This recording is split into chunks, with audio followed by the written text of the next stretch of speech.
Hello friends, இன்றைக்கி நம்ம GRT தான் கிளம்பி போயிட்டுருக்கோம். அதுவும் ரயான் குட்டிக்காக தான் போய்கிட்டுருக்கோம். சின்ன வயசுலேருந்து அவனுக்கு யாராவது ப்ளெஸ் பண்ணி காசு கொடுத்தாலும் சரி, இல்லை நாங்கள் மந்த்லி அவனுக்குன்னு ஒரு சேவிங்ஸ் அமௌண்ட் வச்சாலும் சரி, அதை ஒரு காரணத்துக்கும் நாங்கள் தொட்டதே இல்லை. அது தனியாக அவனுக்குங்கிறதுல நாங்கள் கிளியராக இருந்தோம்.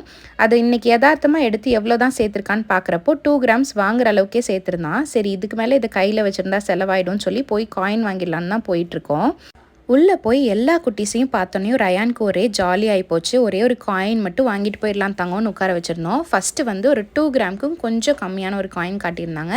இல்லை எக்ஸாக்டாக 2 கொடுங்கன்னு சொல்லும்போது அதை விட கொஞ்சம் அதிகமாக காட்டியிருந்தாங்க. இதுவே ஓகே தான் சொல்லி எஸ்டிமேட் ஸ்லிப் கொடுத்துருந்தாங்க. அதில் 23,070 ரூபாய் காயின்னு சொல்லி வந்திருந்தது. ரயான் மட்டுமே 23,000 ரூபாய் சேர்த்துருந்தான். நாங்கள் ஒரு 70 ரூபா தான் அவனுக்குன்னு எக்ஸ்ட்ரா சேர்த்து போட்டோம். மித்தது எல்லாமே ரயானோடது தான். பில் வர்ற வரைக்கும் அதுக்குள்ளே ஜூஸ் கொடுத்துட்டாங்க. ஜூஸு குடிச்சிட்டு குட்டீஸ் ஒரே விளையாட்டு ஜாலியாக விளையாட ஆரம்பிச்சிட்டான்.